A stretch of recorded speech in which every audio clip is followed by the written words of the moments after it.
ಒಂದನ್ನು ಇವತ್ತು ನಾವೆಲ್ಲ ಕೂಡ ಅಭ್ಯಾಸಕ್ಕೆ ಗುರಿ ಮಾಡ್ಕೋಬೇಕು, ಅಭ್ಯಾಸ ಮಾಡ್ಕೋಬೇಕಾಗುತ್ತೆ.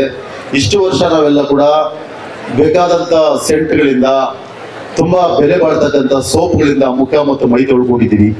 ನಾವು ವರ್ಷಕ್ಕೊಂದ್ಸಾರಿ ಮನಸ್ಸನ್ನು ತೊಳ್ಕೊಂಡ್ರೆ ಜನಪದ ನಮ್ಗೆ ಕಾಣಿಸ್ತಾರೆ ಅಂತಕ್ಕಂಥ ಸತ್ಯವನ್ನು ನಾವೆಲ್ಲ ಅರ್ಥ ಮಾಡ್ಕೊಂಡು ಒಂದು ಹೆಜ್ಜೆ ಮುಂದಕ್ಕೆ ಹೋಗ್ಬೇಕಾಗುತ್ತೆ. ಯಾಕೆಂದ್ರೆ ಜನಪದವನ್ನ ಇವತ್ತು ನೋಡ್ತಕ್ಕಂಥ ರೀತಿ ನೀತಿಗಳು ಮತ್ತು ಮಾರ್ಕೆಟ್ ಅಲ್ಲಿ ಅದನ್ನ ನೋಡ್ತಕ್ಕಂಥ ಕಣ್ಣುಗಳು ಏನಾಗಿದ್ದಾವೆ ಅಂತಕ್ಕಂಥದ್ದು ಬಹಳ ಸೂಕ್ಷ್ಮ. ನಾನು ಮೊನ್ನೆ ಮಾತಾಡ್ತಾ ಹೇಳ್ತಿದ್ದೆ, ರಿಯಾಲಿಟಿ ಅಲ್ಲದ ಪ್ರದರ್ಶನಗಳನ್ನ, ಅವುಗಳಿಗೆ ರಿಯಾಲಿಟಿ ಶೋ ಅಂತ ಹೆಸರಿಟ್ಟು ಬರೀ ಸುಳ್ಳುಗಳನ್ನ ಬಿತ್ತತಕ್ಕಂಥದ್ದು ಜನಮಾನಸದಲ್ಲಿ ಅದನ್ನ ತಗೊಂಡೋಗ್ತಕ್ಕಂಥ ಒಂದು ದೊಡ್ಡ ಸಾಂಸ್ಕೃತಿಕ ರಾಜಕಾರಣ ಈ ದೇಶದಲ್ಲಿದೆ. ಇದಕ್ಕೆ ಪರ್ಯಾಯವಾಗಿ ನಾವೇನಾದ್ರೂ ಜನಪದವನ್ನ ಮತ್ತೆ ಲೋಕದಲ್ಲಿ ಅಥವಾ ಜಗತ್ತಲ್ಲಿ ಬಿತ್ತಲಿಲ್ಲ, ನಾಟ್ಲಿಲ್ಲ, ನೀರು ಹಾಕ್ಲಿಲ್ಲ, ಪಾತಿ ಮಾಡ್ಲಿಲ್ಲ, ಅದನ್ನ ಮತ್ತೆ ಜಗತ್ತಿಗೆ ಪರಿಚಯ ಮಾಡಲಿಲ್ಲ ಅಂತ ಹೇಳಿದ್ರೆ ಬಹುಶಃ ಬರ್ತಕ್ಕಂಥ ಕಾಲದಲ್ಲಿ ಬಹಳಷ್ಟು ಕಠಿಣವಾದಂತ ಮನಸ್ಸುಗಳನ್ನ ನೋಡ್ತಕ್ಕಂಥ ಒಂದು ಸಂದರ್ಭ ಒದಗಿ ಬಂದ್ಬಿಡ್ತು.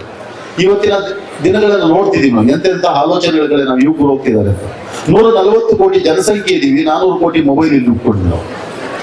ಇಡೀ ಭಾರತದ ಜನಸಂಖ್ಯೆ 140 ಕೋಟಿ ಇದ್ರೆ ನಮ್ಮ ಮೊಬೈಲ್ಗಳ ಸಂಖ್ಯೆ 400 ಕೋಟಿ ದಾಟಿದೆ. ಅಂದ್ರೆ ಮೊಬೈಲ್ ಕೈಯಲ್ಲಿ ನಾವಿದೀವ, ನಮ್ಮ ಕೈಯಲ್ಲಿ ಮೊಬೈಲ್ ಇದೆ ಅಂತಕ್ಕಂಥ ಸಣ್ಣ ಪ್ರಜ್ಞೆಯನ್ನು ಕೂಡ ಮರ್ತೋಗ್ಬಿಟ್ಟಿದ್ವಿ.